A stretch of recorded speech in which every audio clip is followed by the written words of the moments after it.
नमस्कार, माझे नाव खुशी रमेश शर्मा. मी इयत्ता 10वी मध्ये. माझ्या शाळेचे नाव जिल्हा परिषद माध्यमिक शाळा पानगणगाव. आमच्या शाळेत ग्रंथालय बनवले आहे. त्या ग्रंथालयामधून हे पुस्तक घेतलेले. या पुस्तकाचे नाव आहे शिक्षा. या पुस्तकाचे लेखक आहे श्री साईनाथ वाचारणे. या पुस्तकात खूप चांगल्या गोष्टी आहेत. त्यापैकी मी एक गोष्ट सांगणार आहे. त्या गोष्टीचे नाव आहे शिक्षा. चला सुरू करूया. निशा 5वीच्या वर्गात शिकते. ती खूप हुशार आहे. त्यामुळे शाळेतल्या सगळ्या मुलांना आणि शिक्षकांना सुद्धा ती खूप आवडते. शाळेतून घरी आल्याबरोबर ती युनिफॉर्म बदलते, तोंड हातपाय धुते आणि अभ्यासाला बसते. दिलेल्या गृहपाठ लगेच पूर्ण करते. मग खेळायला जाते, TV बघते. रात्री जेवण केल्यावर अभ्यासाला बसते. जेवण्यापूर्वी आपल्या वडिलांकडून गोष्ट ऐकते. त्या रात्री आपला अभ्यास पूर्ण केल्यावर निशा आपल्या वडिलांच्या गेली.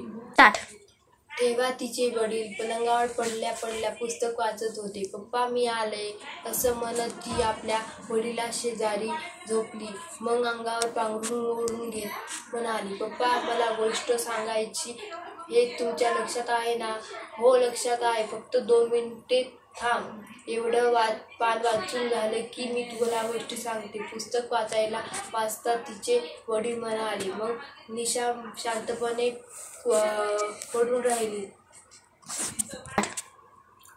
पडल्या भिंतीवरच्या घड्याळाकडे टक लावून बघू लागली. घड्याळाचे काटे पुढे सरकत होते. 5 मिनिटांनी तिच्या पप्पांनी पुस्तक मिटून ठेवले. तेव्हा निशा त्यांना काहीतरी रहस्य सांगावयाचं तसं म्हणाली.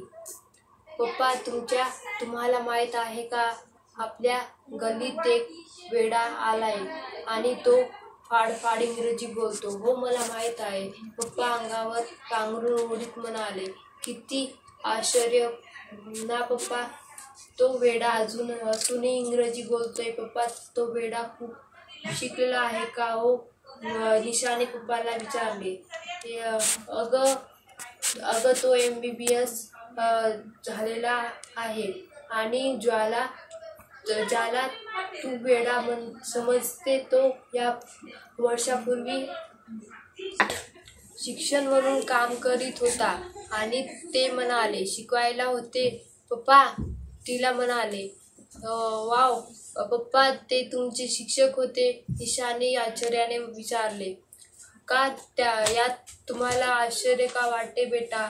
माणूस जन्मातच वेडा नसतो.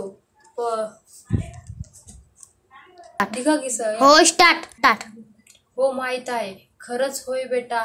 निशाने वडील शांतपणे म्हणाले. मग पप्पा यापूर्वी तुम्ही मला सांगितलं नाही? निशाने विचारलं. तू कधी मला विचारलंस? मग पप्पा आता सांगा ना, ते कशाने वेडे झालेत?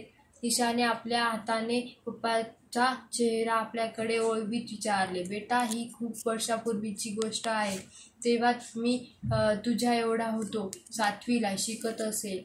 आमच्या शाळेत 8 शिक्षक होते. त्यांना आम्ही सर म्हणायचो. शाळेत एक मुख्याध्यापकही होते. त्यांना आम्ही सगळे जण हेड सर म्हणायचो.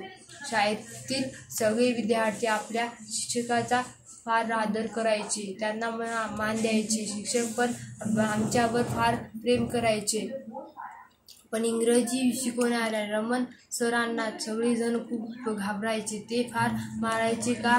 निशाने विचारले. होय बेटा. पप्पा तुम्ही पण त्यांना खूप घाबरायचे? तर मला तर त्यांची सगळ्यात जास्त भीती वाटायची. पप्पा म्हणाले.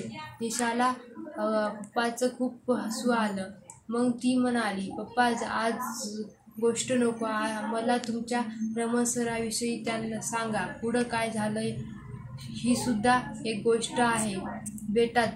मोठी कहाणी. पप्पा म्हणाले. मन सांगा ना पुढे काय झालं?